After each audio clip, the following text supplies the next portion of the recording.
memberikan kultum pada Minggu pagi. Seorang imam besar Katolik Ortodoks Rusia, Dmitry Smirnov, menyampaikan sebuah khotbah gereja yang menggemparkan di depan ratusan jemaatnya.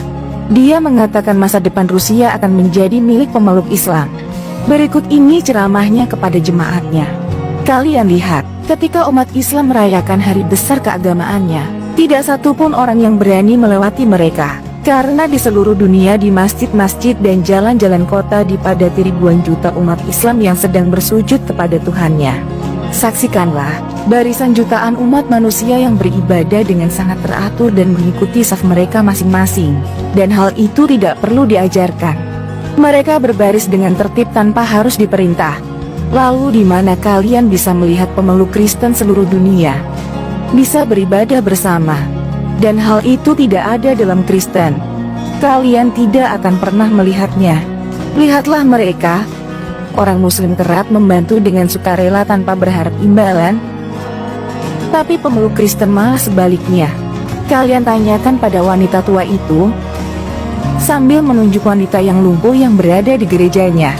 Menurut wanita tua itu, seorang pengemudi Muslim sering menyediakan jasa transportasinya untuk mengantarkannya ke gereja di Moskow. Dan setiap wanita tua itu ingin memberinya upah.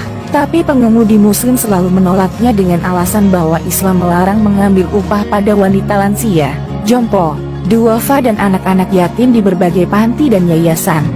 Dengarkanlah persaksiannya, padahal wanita tua itu bukan ibu atau kerabatnya. Tapi pengemudi Muslim mengatakan dalam Islam wajib menghormati orang yang lebih tua, apalagi orang tua yang lemah dan tak berdaya tersebut. Keikhlasan pribadi pengemudi Muslim tersebut tidak ada ditemukan dalam pemeluk Kristen yang mengajarkan kasih. Tapi justru sebaliknya, pengemudi Kristen bisa tanpa belas kasih meminta upah atas jasa transportasinya pada wanita tua itu. Dia katakan layak mendapat upah karena itu adalah profesinya sebagai jasa transportasinya. Seorang Muslim malah lebih dekat dengan Sang Mesias. Tapi orang Kristen hanya ingin uang. Apakah kalian tidak merasakan bagaimana dalam prosesi penebusan dosa, siapa saja harus membayar kepada pendetamu, entah itu miskin atau manula, wajib memaharkannya sebagai ritual pengampunan dosa. Saksikan juga, seorang Muslim tidak tertarik untuk mengambil upah pada orang-orang lansia. Mereka begitu ikhlas dengan sukarela membawakan barang-barang serta belanjaan wanita tua itu. Sampai sang wanita tua itu hendak berdoa ke gereja, sang pengemudi Muslim setia antar jemput wanita tua itu. Inilah kenapa saya mengatakan masa depan Rusia akan menjadi milik mayoritas pemeluk Islam dan negeri ini akan menjadi milik Islam. Kalian lihat pribadi yang berbudi luhur dan santun, mampu membuat dunia tercengang. Ternyata akhlak Muslim lebih mulia daripada jemaat Kristen. Kalian mendengar bahwa Islam dituduhkan sebagai agama teroris. Tapi itu hanya isu belaka yang pada kenyataannya umat Islam lebih mengedepankan tata krama serta kesopanan. Walau mereka difitnah sebagai teroris, tapi populasi jumlah mualaf di Eropa dan Rusia makin ramai berdatangan ke tempat ibadah orang Muslim untuk memeluk Islam. Karena para mualaf tahu betul bahwa Islam tidak sekejam yang dunia tuduhkan.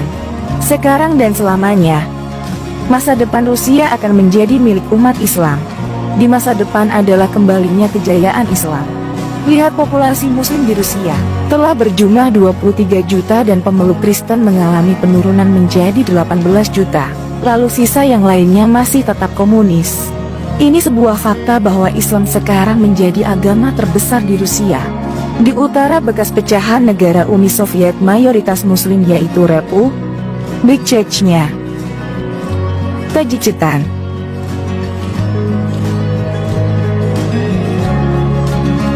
Dagestan. Lalu umat Islam telah menjamah di kota-kota besar Rusia termasuk Moskow. Imam besar mengakhiri khutbahnya dan turun ke mimbarnya dengan mata yang berair, di mana para jemaatnya masih terpaku dan terharu. Tidak menyangka seorang imam besar Katolik bisa mengagungkan orang Muslim. Sebagian jemaat ada yang menangis melihat cara ajaran Islam.